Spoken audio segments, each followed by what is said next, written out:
Welcome to the SCREAMATORIUM. Come in. Make yourself at home. But be warned, this creepy chamber is not for the faint of heart. You may actually find yourself dying to get out.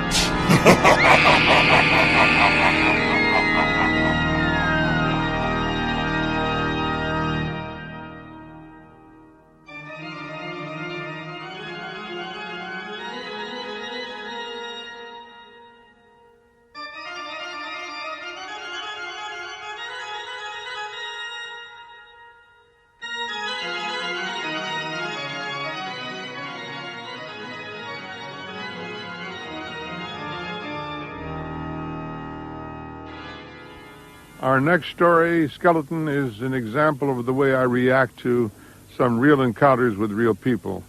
I went to my doctor one day when I was 22 years old, and I had a sore throat. And I said, it sure feels funny in there.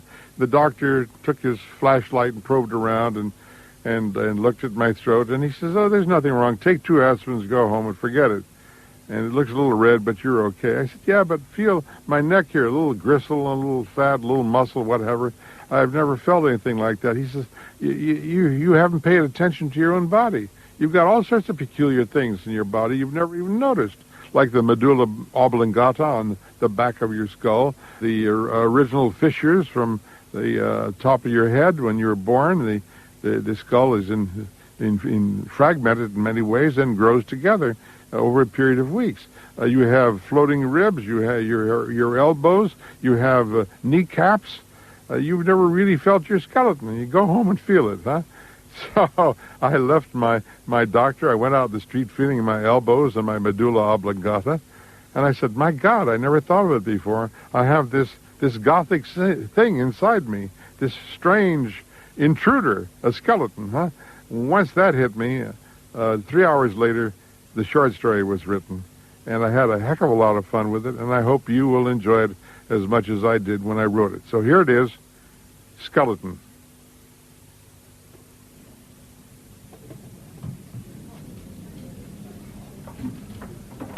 Harris, come in. What can I do for you this time, huh? Oh, sit down, man. Well, it's the same thing, Doctor. Aches and pains, you know. And where are they, these aches and pains? Everywhere, really. They seem to be right in my bones. In your bones, huh?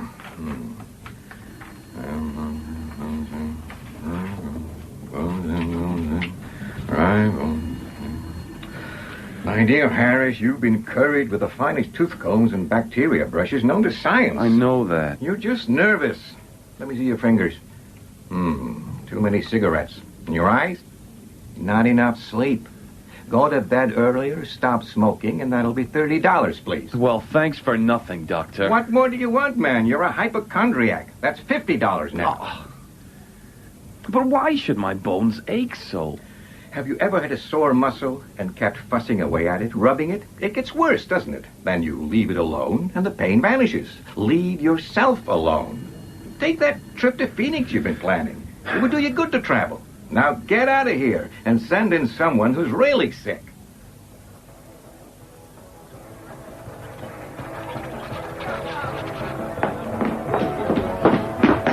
Black coffee? Thanks. Say, you got a phone directory? Sure. Over there, help yourself. Bone specialist. Bone specialists. Can I get you anything else? No thanks. Just a guy who knows what he's talking about. That's what I need. Wait a minute. Munigant. M. Munigant. 3 blocks down, 1 block over. Oh, I phone first. No. I'll go straight over there.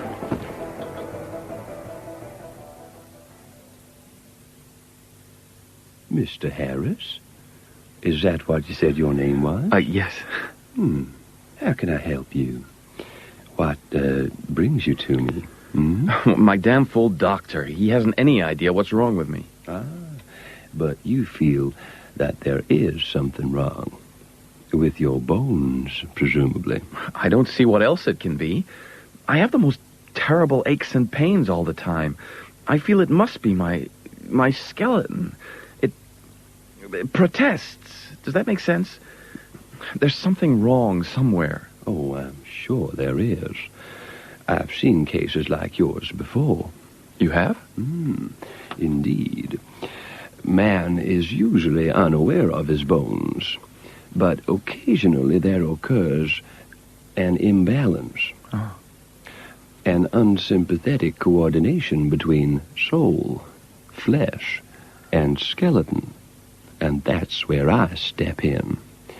Do you take my meaning? I think so. May I show you a few x-rays? Just as an example, the skeleton. Perhaps you haven't considered your skeleton before. Look. The long, the short, the large, the small bones, the cranium, the spinal cord, the pelvis. All this is deep inside you, clothed in flesh, to be sure, but it can become troublesome sometimes. Troublesome? It sounds very much as if your skeleton has become a trouble to you. Oh, it certainly is. But can you do anything about it? Do you wish your bones to be treated? That all depends. On what? On what's involved. And there's the cost, too. Oh, I wouldn't worry about the financial aspects. We can come to some arrangement. But I can't help you unless you are in the proper mood. For the treatment to work, the patient has to want help very badly. Otherwise, there's little I can do. Would it take long? That also depends on your cooperation. Well... Shall I try? Okay, why not? If you just come over here and lie down. Here? Yes. That's perfect. Just perfect. Open wide. You just feel a little pressure on your jawbones. Here. Wider. Now, a little wider.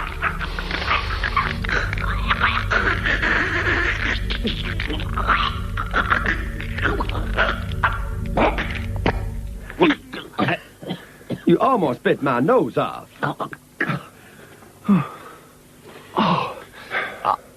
No use. Absolutely no use, my dear sir. Now is definitely not the time. You sound disappointed. Oh, but I am, my dear sir. On your account, of course. So, what can I do? I would advise you to go away and think about it. When you feel you can cooperate with me, then maybe something can be done. Okay, what do I owe you?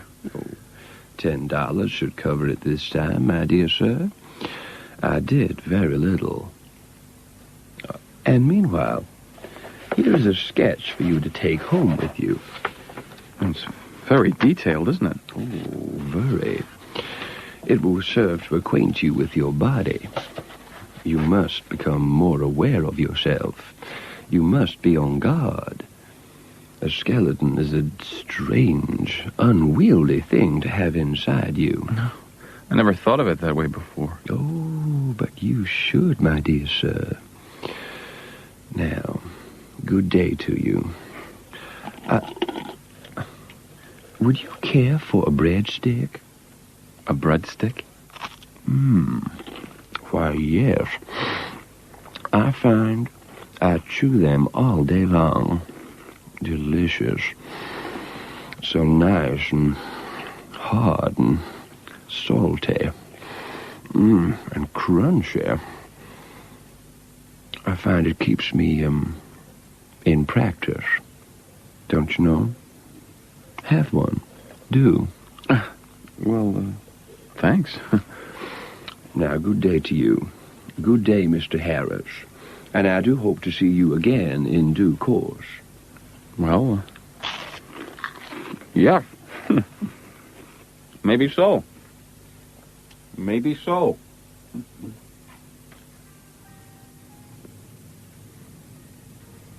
Are you still brooding, my sweet? I wish you wouldn't. I can't help it. It hurts. What hurts? Every bone in my body. Oh, my dear. Clarice, your kneecap. Is it supposed to do that? Supposed to do what? Is it supposed to run around on top of your knee that way? So it does. I never noticed. I'm glad yours slithers, too. I was beginning to worry. About what? My ribs don't go all the way down either. They stop here, and I found some confounded ones that dangle in midair. Of course they do, silly. And those funny short ones are just floating ribs. I hope they don't float around too much. Thanks for worrying about me. Oh, any time, my darling. Did you realize the nose bone grows down only this far? From there on, a lot of gristly tissue fills out the rest. Of course it does, darling. Don't be so silly. Look, I'm going back down to my bridge game. The girls are waiting for me. Off you go. Oh, God almighty. Why did I never realize it? All those years I've been walking around with a skeleton inside me. A skeleton. Gouge-eyed, skull-faced, shake-fingered. One of those rattling things that sway from neck chains in abandoned web closets. Or found in the desert all along and scattered like dice. God! And it's inside me. Darling, why don't you come down and meet the lady? Hey, sure, I'll be with you in a moment. When I stand up, it's a skeleton that supports me. With every step I take, I realize just how dependent I am upon this alien thing inside me. Darling! I'm coming! Oh, brace up, can't you? I'll take that trip to Phoenix. I'll go Friday. A new business. A whole new career. Maybe Doc Burley's right after all. It'll take my mind off things. Yes. I'm coming, darling. I'm coming.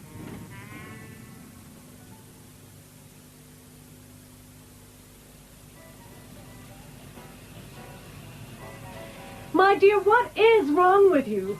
Why did you go rushing off like that? Have they all gone? Oh, sure they have, but... I threw up. Oh, I thought you had. It was their teeth all smiling at me. Well, of course they were smiling at you. Don't you see? It's part of their skeleton showing through. What are you doing now? Cutting my fingernails. That's my skeleton, too. Oh, my darling. Fingernails are not bone. Are you sure? Sure, I'm sure. If you aren't the darndest hypochondriac... I'm okay. I've decided. I'm going to Phoenix Friday. To see Mr. Crowlton? Do you think he'll lend us the money? I think he will. Then we can build a kiln and set up shop for ourselves. You certainly have plenty of talent, darling. Harris Ceramics, I can see it now. Oh, Clarice. If only I weren't so... Oh, come on. What's wrong? Tell Mama. Nothing.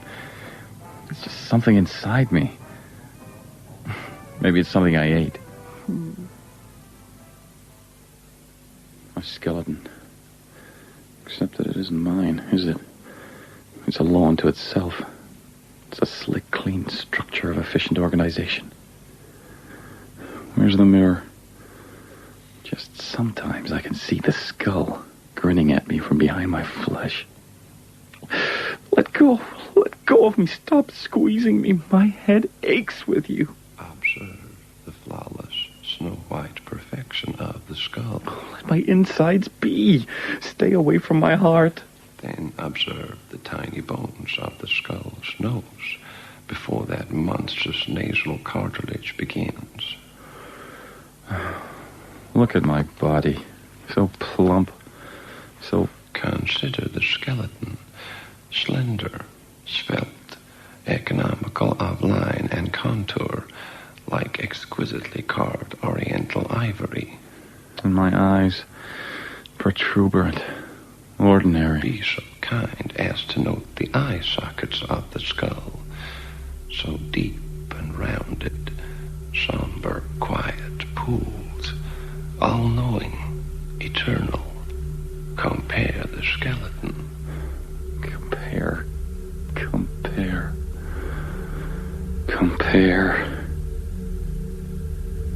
Wait a minute. If you've got me, I've got you. I can make you do anything I want, and you can't prevent it. It's a 50-50 fight. Even Steven. And we'll fight it out, we two. Even if I didn't have you, I could still think. No, let me go. Let me be. Leave my brain alone.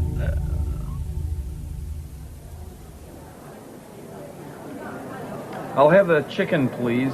Cream potatoes, and yes, cauliflower with cheese sauce. Hi, Harris. Say, have you lost weight? Yeah, a couple of pounds, maybe. Think you can starve me, make me lose weight, peel the flesh off. Leave nothing but skin on the bone. Oh, and a dessert, please. That one there with all the cream. Don't know how, eating the way you do. Are you really going to eat all that? I sure am. Well, you won't suffer from calcium deficiency anyway. How do you mean? All that cheese and cream and milk, good bone food, that, even if it is bad for your heart. God, is that what you're doing? Well, I'll eat for one of us, my lad, but not for both. Harris, what's wrong, man? Your lunch. You've left your lunch behind. 150 pounds. Do you see how I've changed? For the better. You were always a little plump for your height, darling. I like your face. It's so much nicer. The line of it is so firm and strong now. They're not my lines. They're his, damn him. You mean to say you like him better than you like me? Him who? Who are you talking about? And what are you eating? Malt tablets. But, darling, you really don't have to regain the weight for me. You don't understand. No, I don't understand. Come on, lie down. Put your head on my lap. That's better. You know, I've watched you lately. I'm so worried about you. You look so hunted. Maybe you should see a psychiatrist. I've seen a bone specialist. Then surely he told you. You and your skeleton are one and the same. One nation, indivisible. United you stand, divided you fall. You're in a vicious circle. The more you worry, the more your bones stick out. And then the more you worry. After all, who picked this fight? I guess I did. Well, then, you rest now. Rest and forget. Perhaps I should go back to M. Munigant, the bone specialist, you know. Perhaps you should. M. Munigant. Darling, what's wrong? M. Munigant. The pain. Oh, Clarice. I'm here, darling. I'm holding you. Oh, God, darling. Forget this bone specialist. He hasn't done you much good, has he? No, he hasn't. There. Is that better? I guess it is.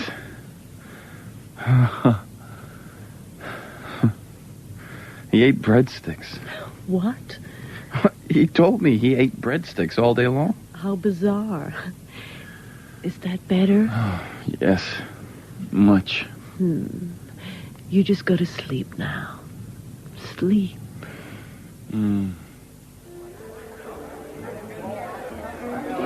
Same again. Here, you look kind of down, my friend. Let me buy you this one. Thanks. Say, how do you do it? Do what? Keep in shape like that. Not a bone to be seen. How do you do it? That's what I'd like to know. How do you stay so fat? Are you having me on? No, I mean it. I envy you. Your health. Is there a special diet? I can't seem to put on any weight, whatever I do. Not like a stomach same as yours. Just how do you do it? You are drunk, my friend, but I like drunkards. I'll tell you, I built this body layer by layer over 20 years.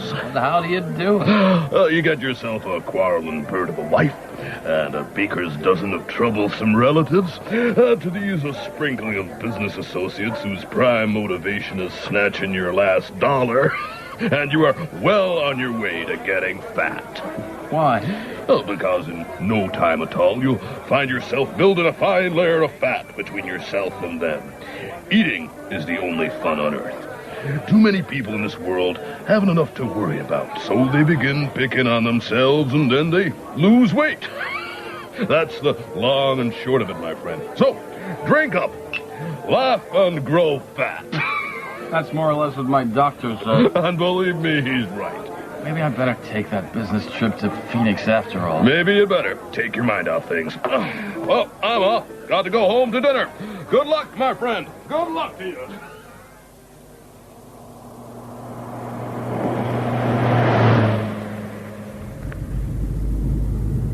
Good to get away.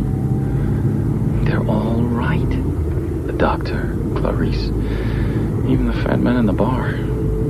I need to stop thinking about myself all the time. Get some outside worries. Forget all about that damn M. Munnigan and his...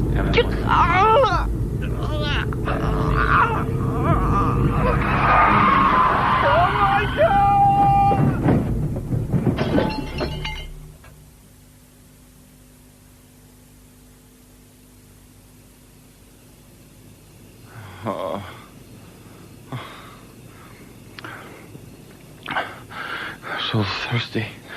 So hot. That bush. Over there. I can just...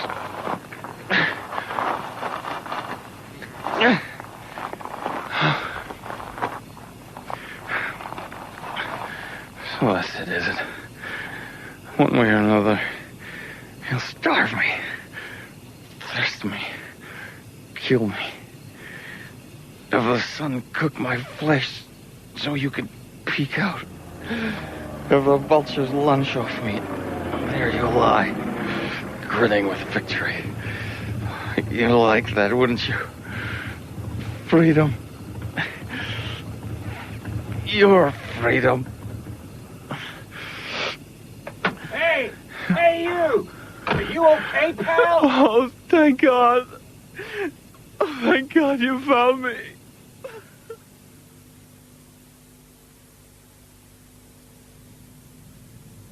Thank God you're all right. Oh, darling, I was so worried about you. Were you? Oh, let me kiss you.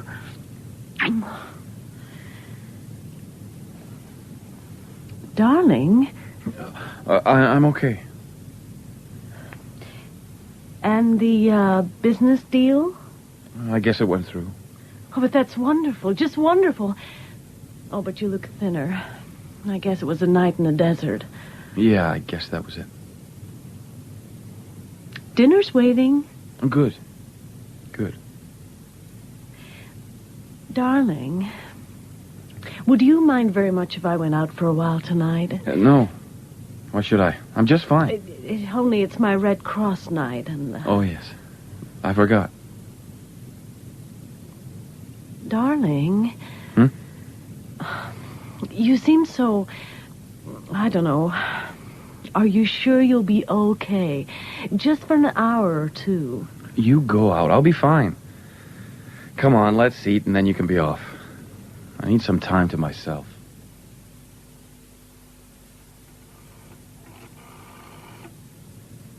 At last. Come on, come on. Yes. M. Munnigan? Mr. Harris, how can I help you? I have to see you. Can you come round? Can you come here? Right now. Mr. Harris?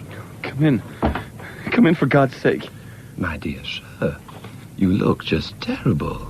A walking skeleton. Don't.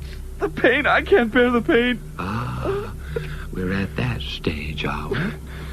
And now you are ready for me. Isn't that so? Yes, I'm ready. It nearly got me, you know. I crashed the car in the desert. It nearly had me. If they hadn't found me... Indeed. I was right. This skeleton of yours is a traitor, it seems. Oh, the pain. The pain. Shall we fix him once and for all? Please. Oh, please. Can you do anything? Of course I can. But you seem to be growing smaller. I? Smaller? I don't think so, my dear sir. Are you perhaps delirious? Lie back now. Lie back in this chair. Relax. There now. Runnigan, I never noticed before your tongue. It's round, tube-like, hollow. Delirious? Yes, that's it. Delirious. Relax and open your mouth. That's all. I'll do the rest. Now, let me see. Wider, please. Wider still. Your voice? What's happening to your voice? Wider and wider, please. Wider still. Relax, Mr. Harris. Now. I can't breathe. What are you doing? Where are you, Monique? Monigan, in God's name, where are you? Where have you gone? Help me! Where do you think I am, my dear sir? I'm in here, disposing of that tiresome skeleton of yours. Breadsticks. Just like breadsticks. And very delicious they are, too.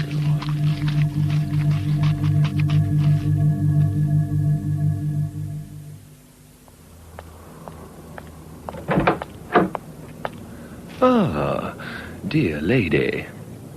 Who are you? M. Monaghan's the name. Bone specialist. What is that you're eating? What does it look like, my dear lady? A breadstick. Delicious.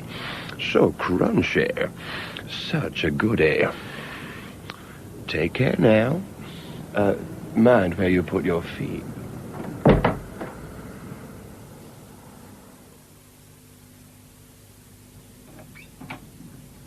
Darling?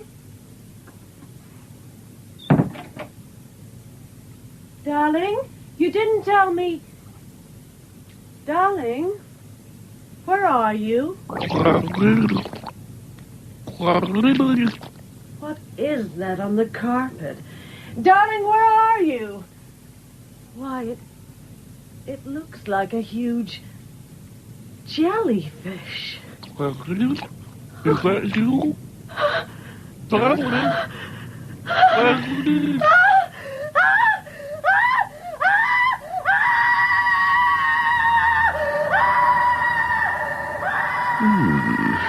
Delicious. Long and crunchy and salty. Delicious, my dear lady. Delicious. But mind where you put your feet.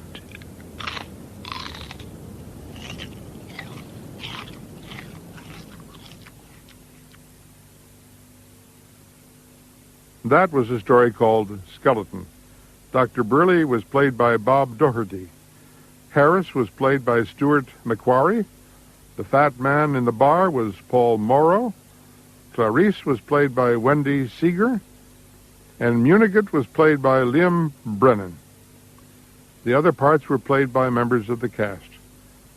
Catherine Cherkowska dramatized my story, which is the last in the series of Tales of the Bizarre. The director in Edinburgh was Hamish Wilson. I'm Ray Bradbury, and I hope you enjoyed these tellings of my stories.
When hinges creak in doorless chambers, and strange and frightening sounds echo through the halls, whenever candlelights flicker, where the air is deathly still, that is the time when ghosts are present, practicing their terror with ghoulish delight.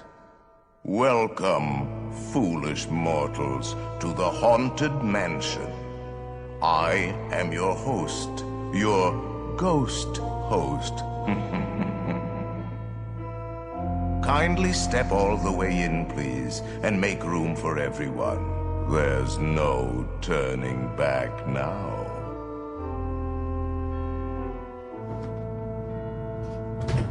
Our tour begins here in this gallery, where you see paintings of some of our guests as they appeared in their corruptible, mortal state.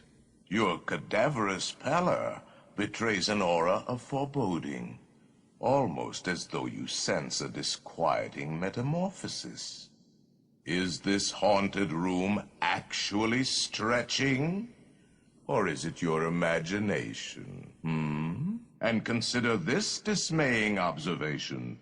This chamber has no windows and no doors. Which offers you this chilling challenge to find a way out. Of course, there's always my way.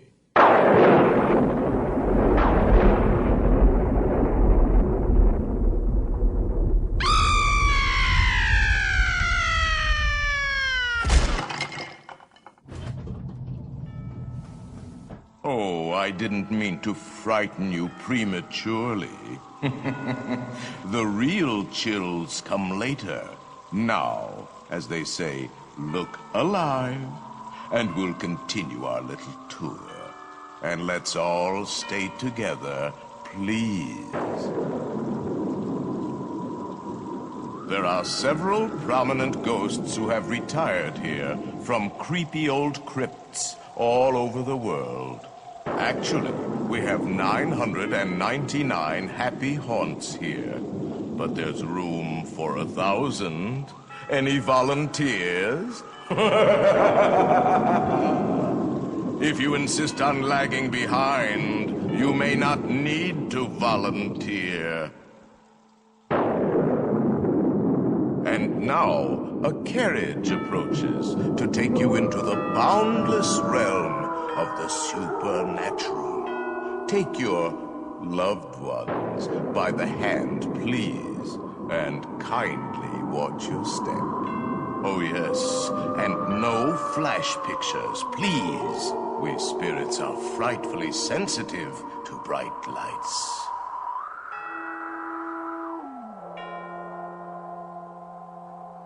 Do not pull down on the safety bar, please. I will lower it for you. And heed this warning. The spirits will materialize only if you remain quietly seated at all times.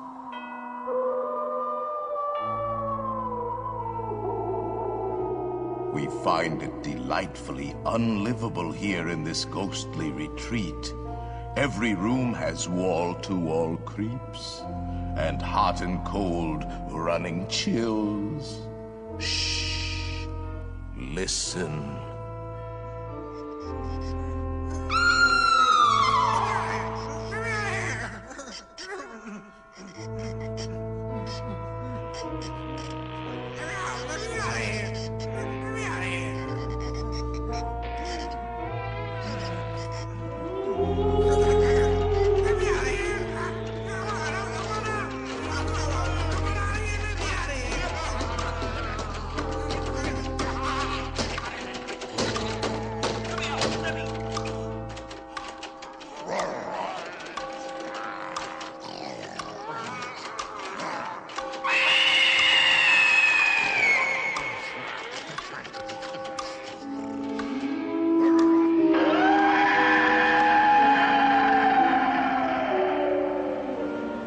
Serpents and spiders, tail of a rat.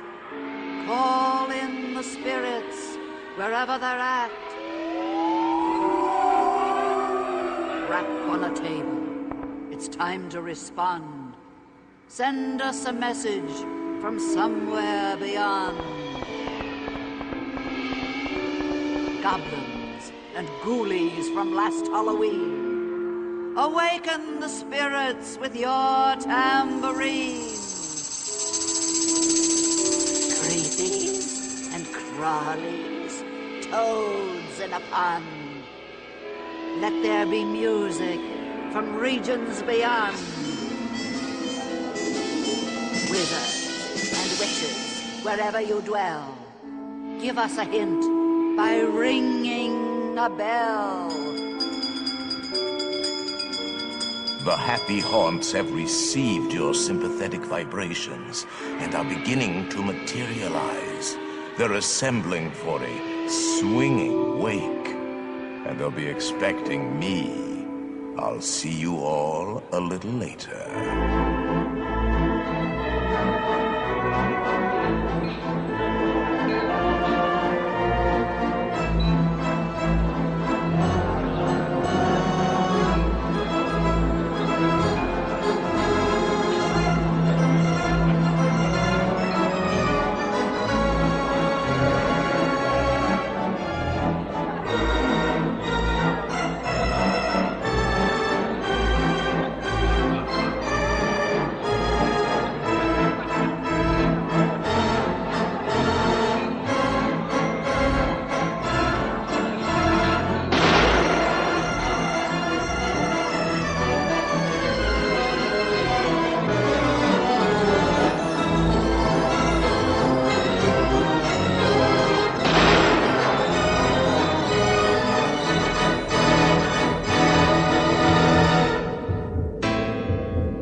Till death do us part.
Creak and the tombstones quake. Spooks come upward, swing and wake. Happy haunts materialize. And begin to vocalize. Grim grinning ghosts come out to socialize.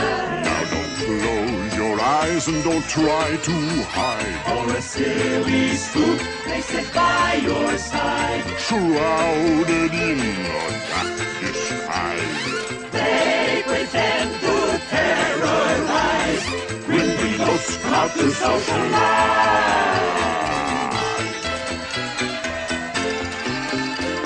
As the moon climbs high o'er the dead oak tree, Spooks arrive for the midnight spree. Creepy creeps with eerie eyes Start to shriek and harmonize. Grim grinning ghosts come out to socialize.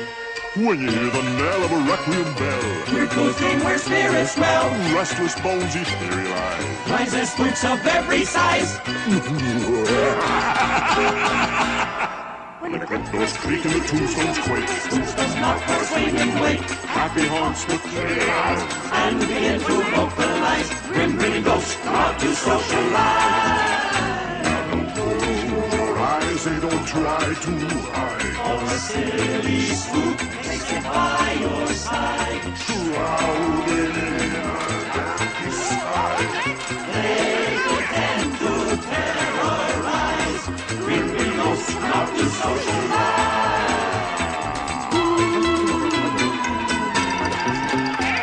As the moon climbs high over the dead oak trees, Spooks arrive for the midnight spree. creepy creeps with eerie eyes. Start to shake and harmonize. Grim grinning ghosts come out to socialize.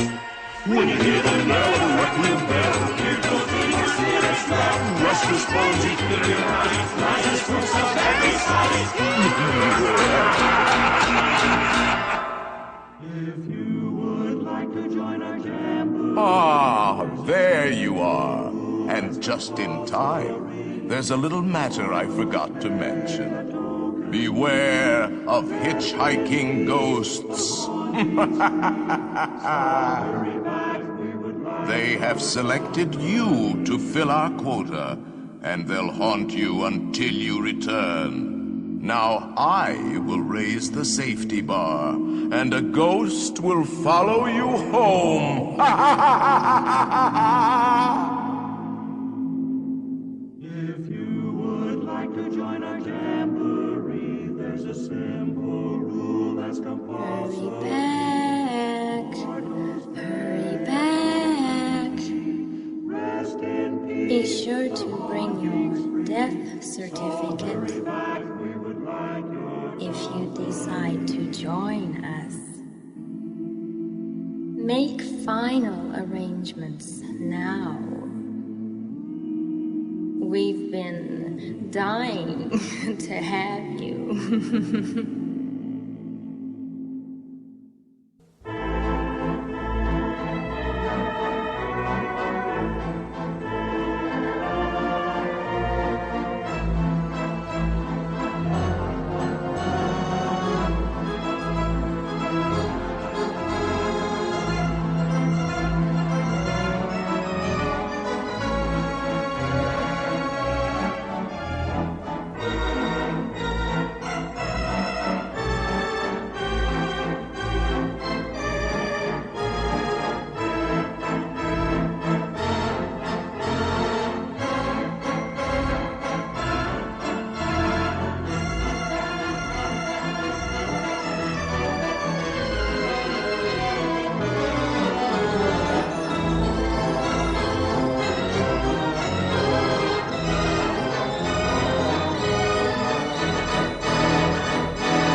Had enough yet?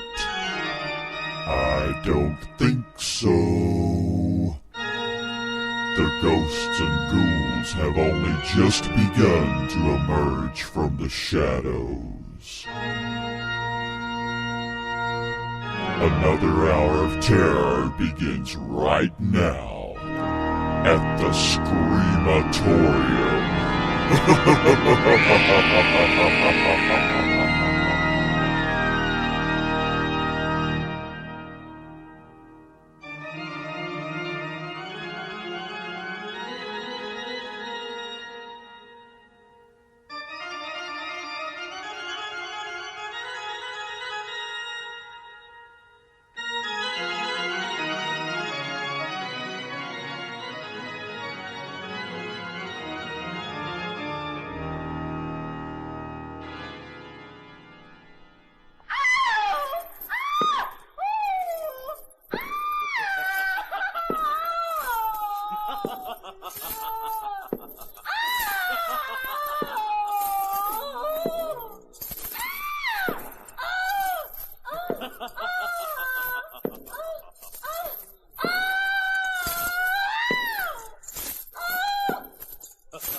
So, you want to visit a haunted house, I think I have one that should suit you. That is, if you dare follow me. You will? Fine. Shall we go, then? Here we are at the door. Happy haunting.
Watch out.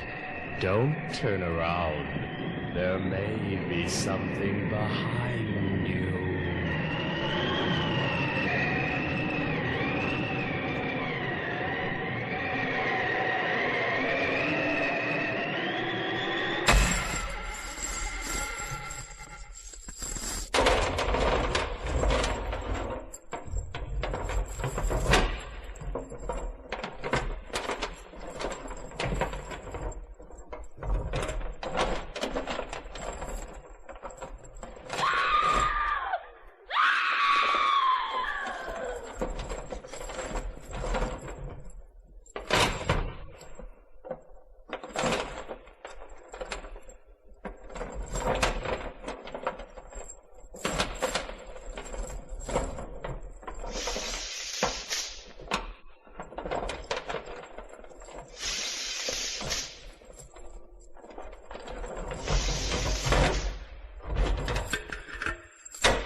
I hope you enjoyed your visit to the haunted house, and I hope you come back next Halloween.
There's a terrible storm, and all the lights have gone out.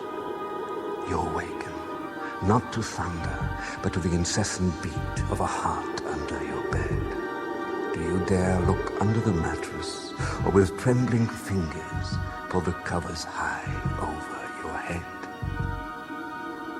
When an otherworldly chill is in the air, and the wind calls your name, when the hounds bark as if possessed, do you raise your collar and quicken your pace, or laugh at your fanciful imagination?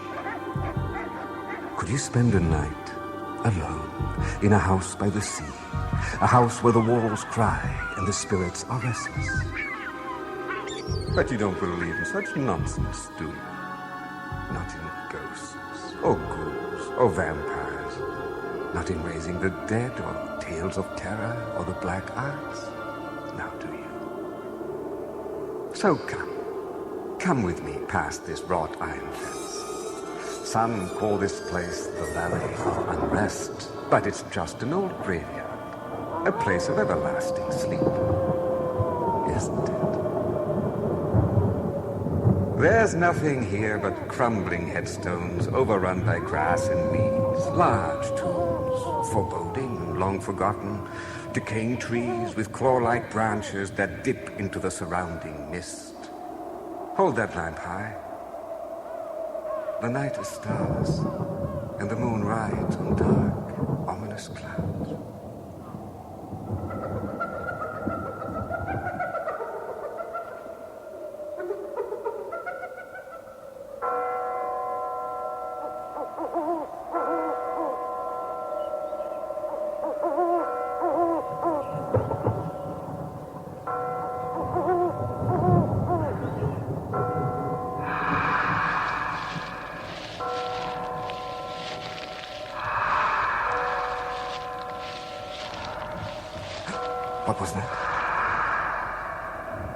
Oh, don't look back. Don't even dare. Better not to know what might be there. Just keep walking. Toward the hill, up ahead. On the other side is a town of the living, of warm hearth and cheer. They say this cemetery is a shortcut, though the locals never walk it. At least, not after dark. They talk of ghosts and spirits and screaming banshees, of disembodied souls lost in a netherworld between life and the hereafter. Of premature burials, where victims cry out with their final breath. Of the uninvited who stalk these grounds, though if truth be told, it is we who are truly the uninvited.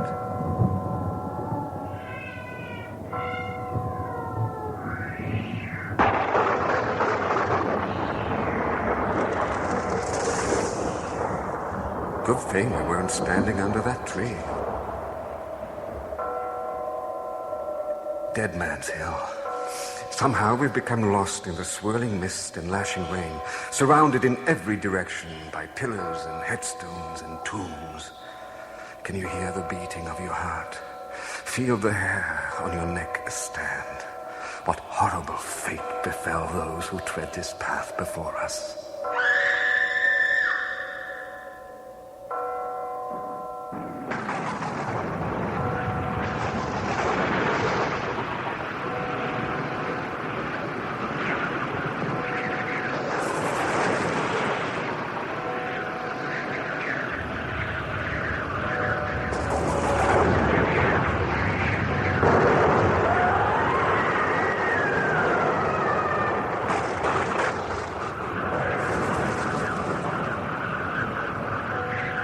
The storm grows worse. Better take shelter in that old mausoleum.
Don't let that door close behind you.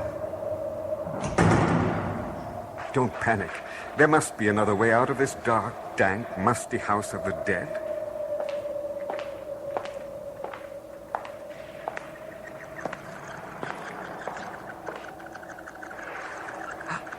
That's not Jack Frost nibbling at your toes. There's hundreds of enormous rats scurrying all around, growing bolder by the moment.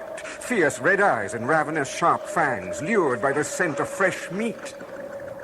You. Quick.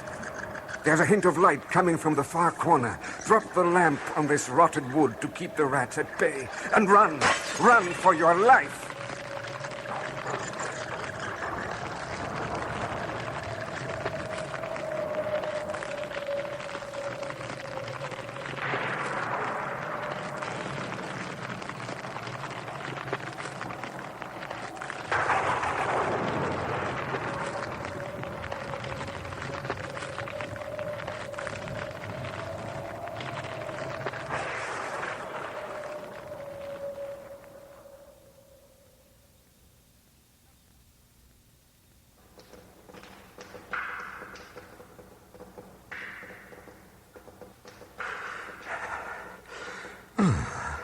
There's a small passage, once secret at the base of the wall.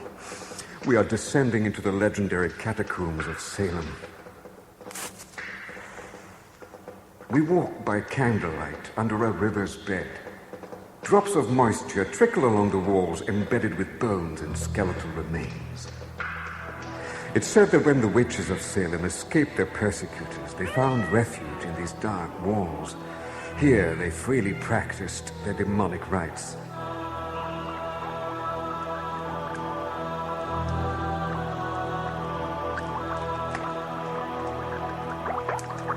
There's a foulness in the air, pungent smoke, ominous echoes. It's the witching hour, and this is the witch's cauldron, a place you wouldn't want to be caught dead, and especially not alive.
Welcome to Greystone Mansion. No one ever comes to this house on the hill anymore. At least not mortal souls. It is a gloomy place, in terrible disrepair. What once were magnificent windows are boarded shut, or stare out like vacant eyes. What once was a garden is overrun by weeds and scattered white trunks of decayed trees. Better rein the horses tight and shackle the dogs, for they have a second sense of intractable terror.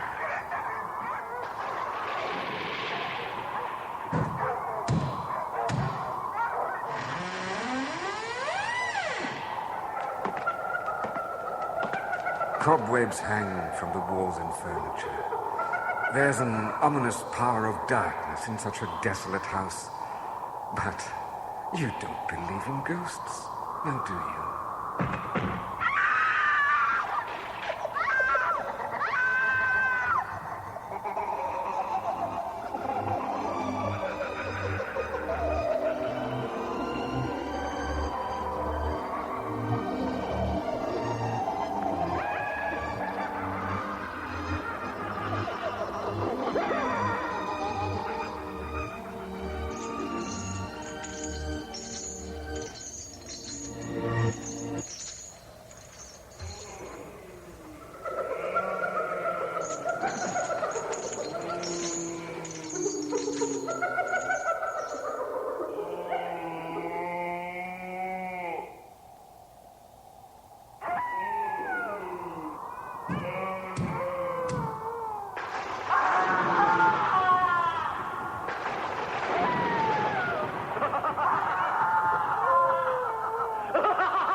How curious. The fireplace burns in the dining room, and the table has been set. What's this? A wooden coffin. Come to me, blood of my blood, flesh of my flesh. Come to me. Come.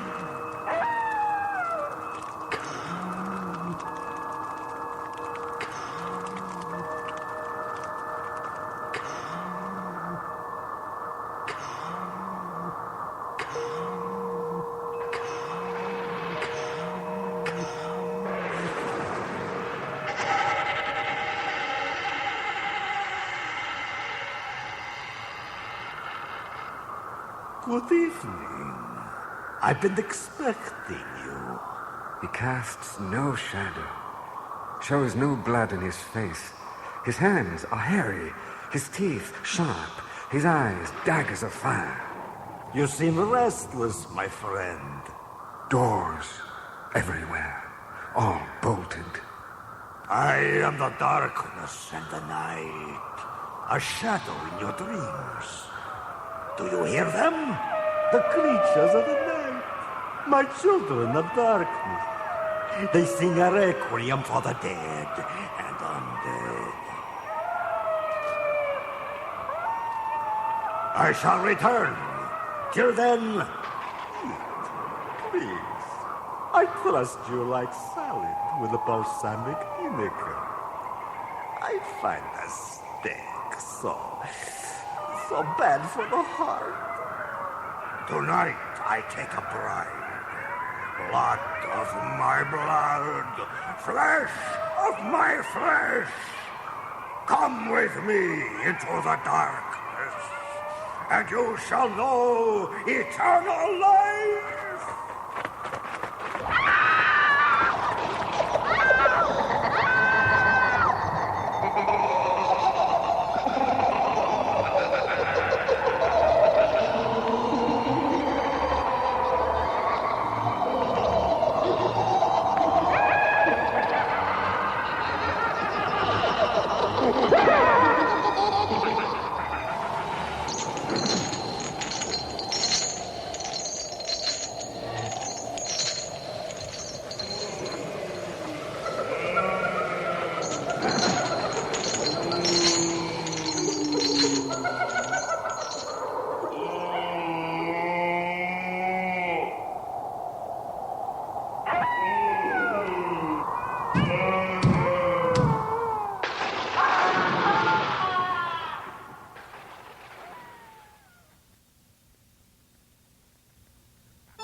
There's music coming from the parlor.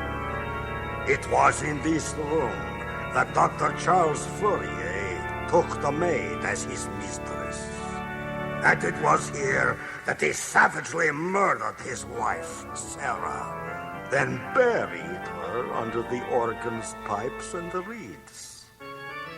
Soon the doctor and maid were married. People say that on their wedding night, the organ began to play, softly at first, sadly, then increasingly louder and more maddening.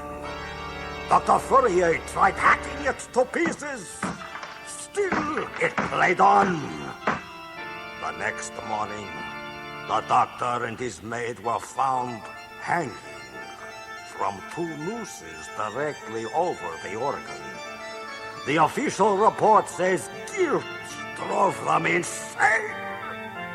But I never believe official reports.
We have a little museum here. It's nothing very remarkable, really. Just an odd collection of medieval tools. Care to lose your head over a guillotine?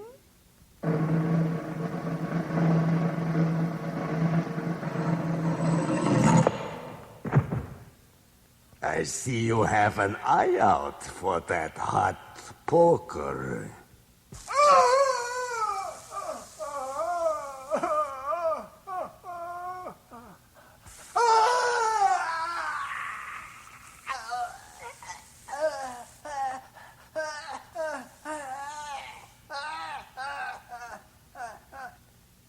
Ever get stretched on a rack?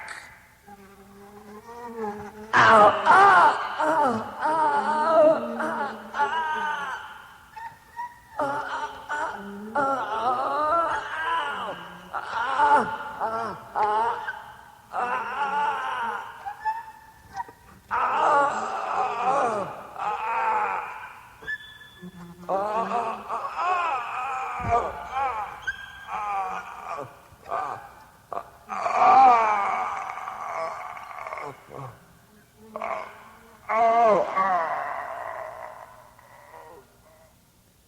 Care to whip yourself into a frenzy?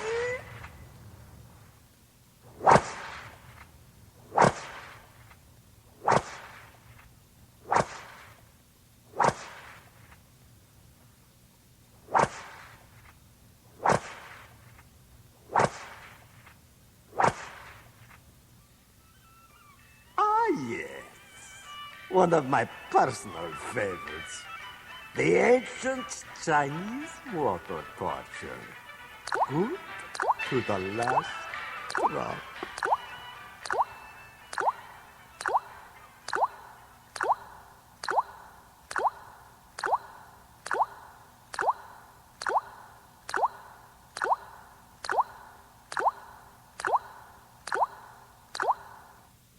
Snake pits are, well, truly the pits.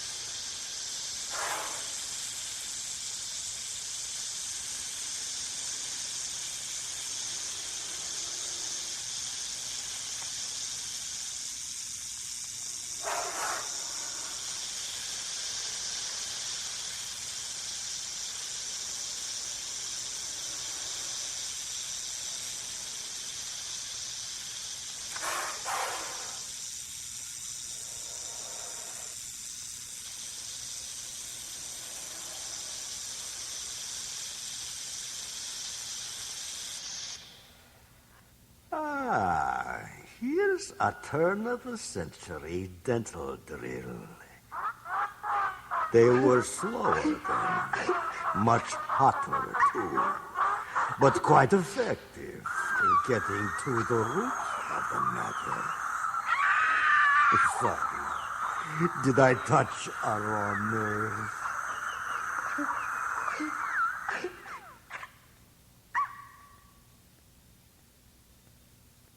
I'm afraid you swooned, so we placed you on this table. Please, don't fight the straps. Just look toward the ceiling of your prison. Do you see the painted picture of time? Rather than the traditional scythe, he's holding a huge pendulum. Yes, the pendulum is in motion. Notice how its arc and velocity increase with every sweep. Notice how it lowers inch by inch. A crescent of sharpened, glittering steel, about a foot in length from horn to horn. The under edge as keen as a razor.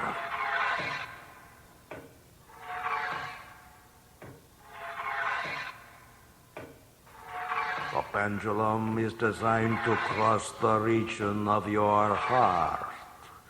First it splits your clothing, then returns and repeats the operation. Feel feel their sharp, cold steel upon your skin. Just a tickle at first, then a trickle of blood. Then...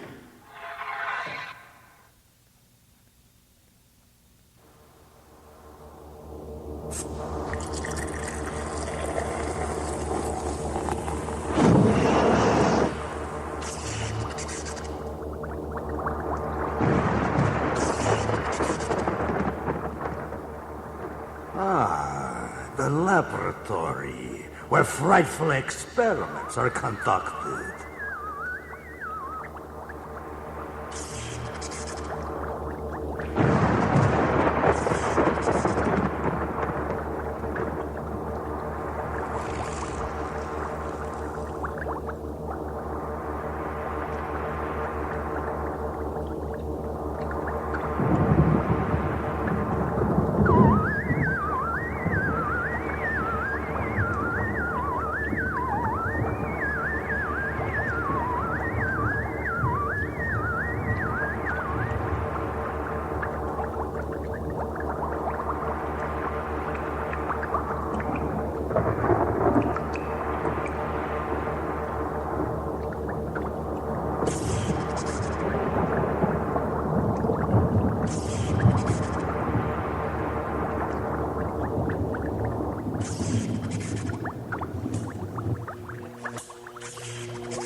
Ancient mariners spoke of the songs of the sirens, too seductive to ignore, too deadly to hear. Upon the jagged rocks sit these temptresses of the sea, weaving notes that draw ships ever closer, until finally the crews are driven mad in their hunger for more. With a blind fury, the ships find only uncharted rocks and cliffs and death.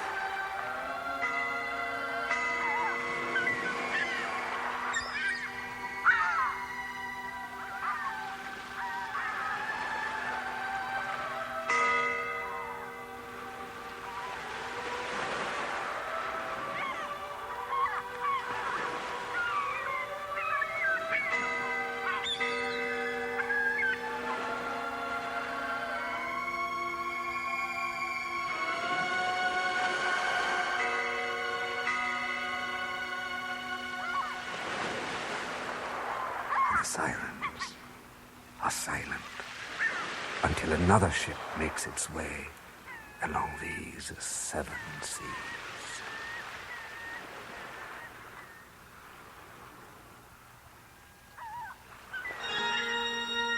Leaving so soon? I wouldn't advise it. Angering the spirits isn't the best way to make it out alive. They actually prefer sacrifice. Perhaps a few drops of blood? Let's keep the mayhem coming with another hour of the Screamatorium.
right, Vince. Hit him in the head, right between the eyes. Good shot.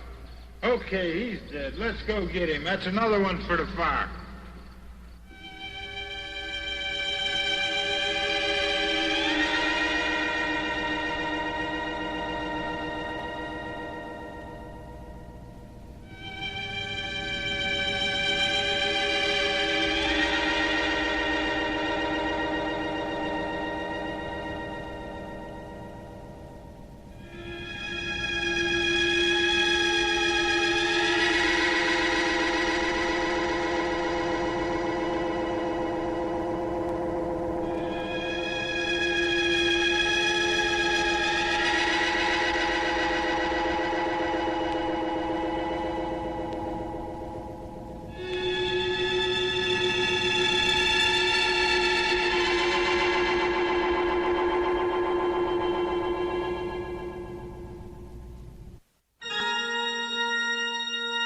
Thank you for joining us in the Screamatorium. Congratulations if you made it out alive. But then again, there's always next time. I must crawl into my coffin now. Good night. Pleasant dreams.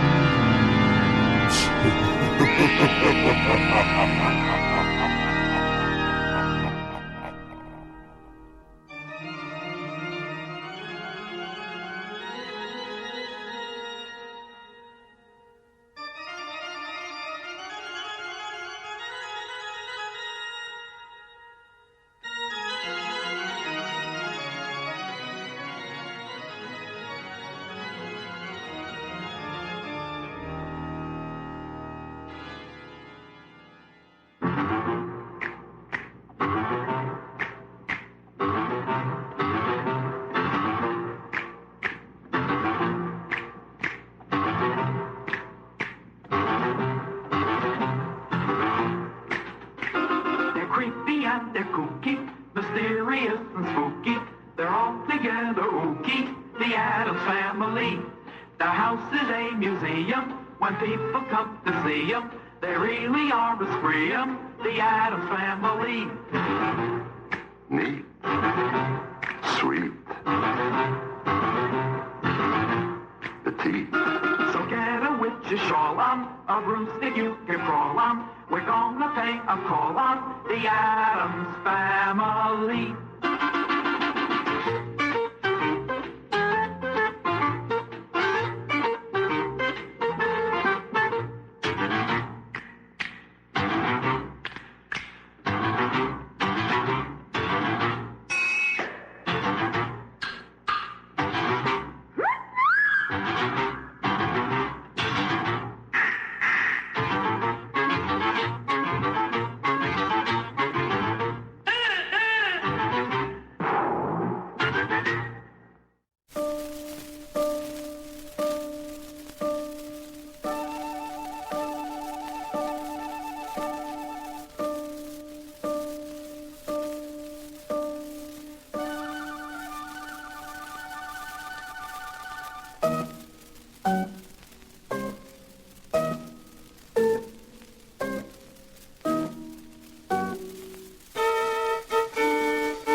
Thank you.